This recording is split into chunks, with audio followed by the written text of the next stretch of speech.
Welcome to a new video, and as you can see, this is quite a curious studio setup. I am not at home right now. I am in our neighboring country, Germany.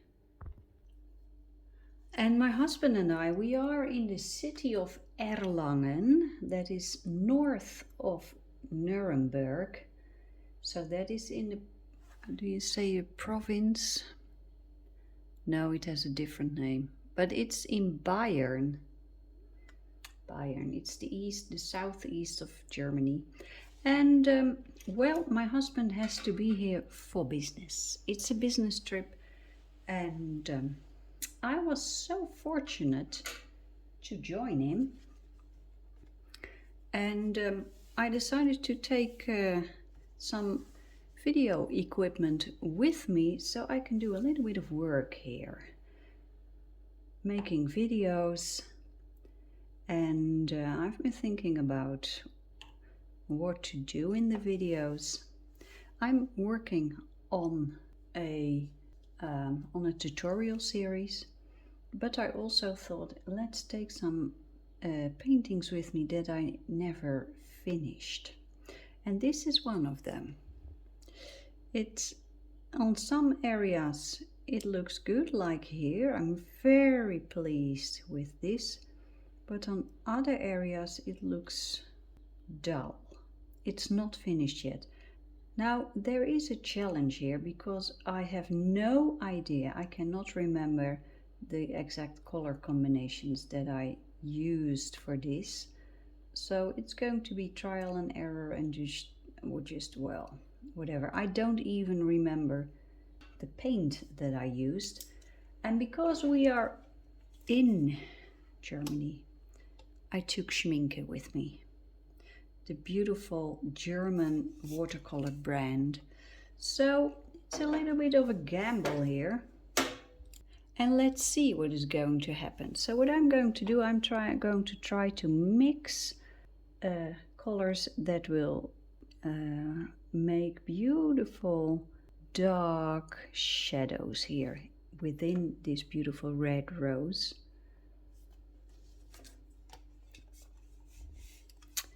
Now my palette is not very clean, but well, whatever.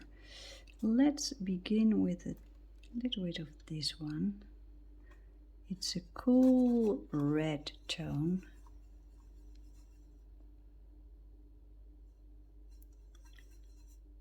And it is so rich in color, in pigment. It's beautiful. And I'm going to add a little bit of dark sepia to it. The color that I just used is called Permanent Carmine. Now adding a little bit of a brownish tone.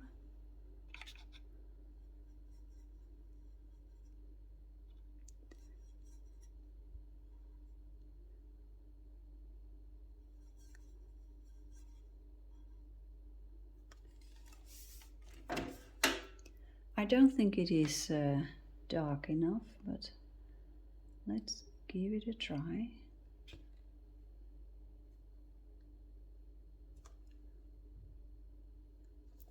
I need to make sure there's enough water here because I don't want this paint to dry and then create a hard line. I want a smooth transition from light to dark.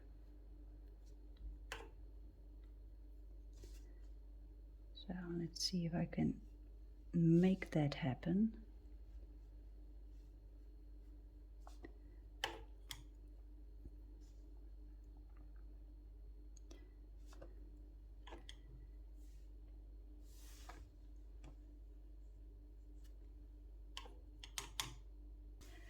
So yeah, I am here in an apartment building. And there are people living here, but one of the apartments is from a hotel, and they rent it for people who are here for business, for work. And my husband is working literally 15 meters away. When I step out on the balcony and he steps out of the door, we can wave to each other. So it's really close to where he needs to be these days.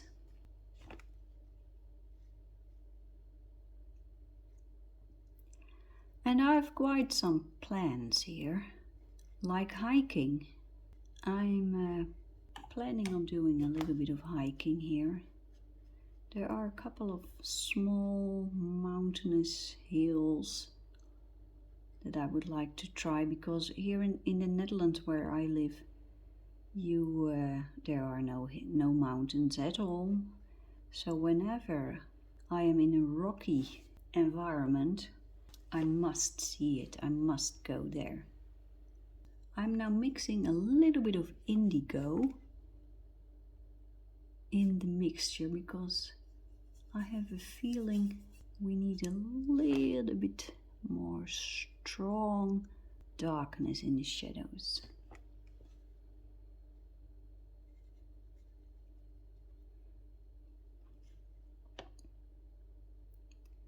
The paper that I'm painting on is Centenaire, and I will put a link in the description of this video where you can get that if you are interested. It's widely available in Europe. There is this art store called Gerstecker. That's also German, and they sell this type of 100% cotton paper for a very reasonable price, and I like the quality. It is a cold press paper, but not too rocky, not too rough, not too many hills and dales, and I like it. Besides hiking, I have a couple of other plans, and one of them I did today, shopping. You know, yesterday we arrived, we had a day of driving here, because it's quite, it's 7 hours drive from where we live. So I was a little bit tired, and I thought, well, let's not overdo things and go hiking and do strenuous stuff today.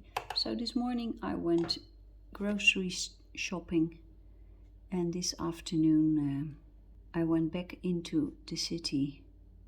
And here in Germany you have what they called Kaufhaus, Kaufhof, and that is I'm looking for the English word, Warenhuis. It's in German. In Dutch it's called Warenhuis.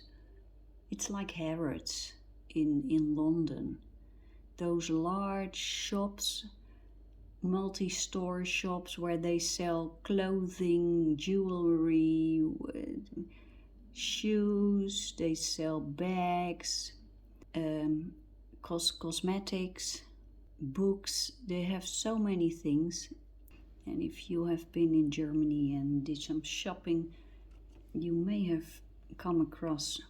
So here in the city of Erlangen, this Kaufhof is called Galeria, and I have been looking for new shoes and something to wear underneath my jacket or outdoor vest, because it's a little bit chilly here, and it will continue to be a little bit chilly here. And the jacket that I have with me is not completely suitable for this colder weather. But I found something that I can wear underneath that jacket. We call it a body warmer. So it's a jacket without sleeves. It just warms your chest. And actually that is more than enough. And I found some new shoes for summertime. Now there are a couple of more items on my wish list, like a couple of jeans, but you know, the next couple of days I think I will go back into town.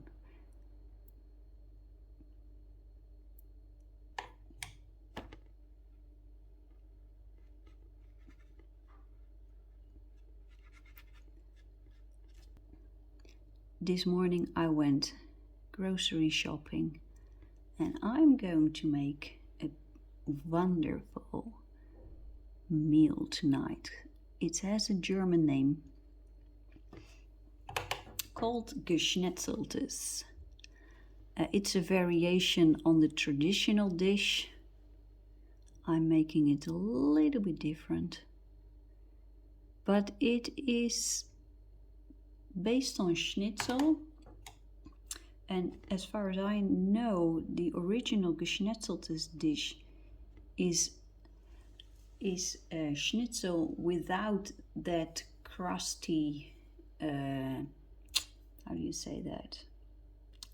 The batter around it, paniert auf Deutsch. In German you say paniert. You know, it's the breadcrumbs. The breadcrumbs crust on the meat. The original, the traditional Geschnetzeltes don't have that. I make it with the breadcrumbs. So as you can see, this rose already looks so much better now.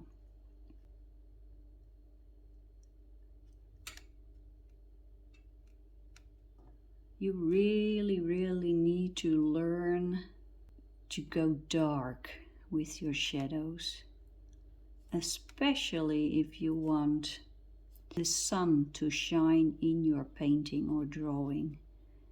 The brighter the sunshine, the darker the shadows are. Just go outside and look. Take a look. It's true. I'm taking a little bit of the pure permanent carmine.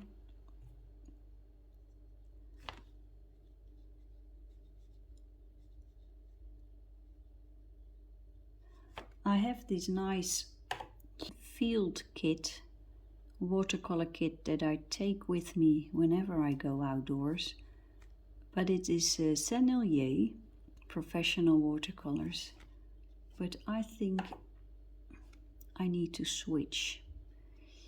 First of all, the Sennelier paints, I've been having them for many years. They are no longer suitable for taking with me because the colors tend, the pigment tends to fall out of the pans. That's really not handy when you're sitting down in a forest and your colors are falling out. So, and there's another thing, Sennelier is very subtle, and they become more and more beautiful and strong by layering. Now I love layering, you know that, but that is more something for doing indoors in the studio, not when you're sitting on a bench or on the ground trying to find a quick way to capture nature or a landscape or something like that. So I think I should switch maybe to this one, Schmincke. But if I do that, I will need some extra colors in my palette. Well, isn't that a happy thought? Buying new paints. I always like buying art equipment, but as I gain more and more paints and pencils, it becomes more rare that I have to buy stuff, except for paper. I need to buy paper on a regular basis. But other than that, I recently bought some charcoal to give that a try. But a little bit of extra Schmincke paint is no problem, I think. Now I have to take a good look at this, the inside of the flower, because that looks a little bit, it needs a little bit of extra detail. Besides shopping and hiking, there's another plan I'm having for this week, and that is visiting the Faber-Castell factory, castle, shop. I did some research because I wanted to do to go with a tour through the factory, but unfortunately that is not possible this week. But I can visit the shop, and there's some sort of a museum, I thought, so I'm just going there, take a look, and I think I should buy something there. There's always room for some extra pencils. I think I should let this dry, and then in the next video I will come back to you to really finish it. Bye bye!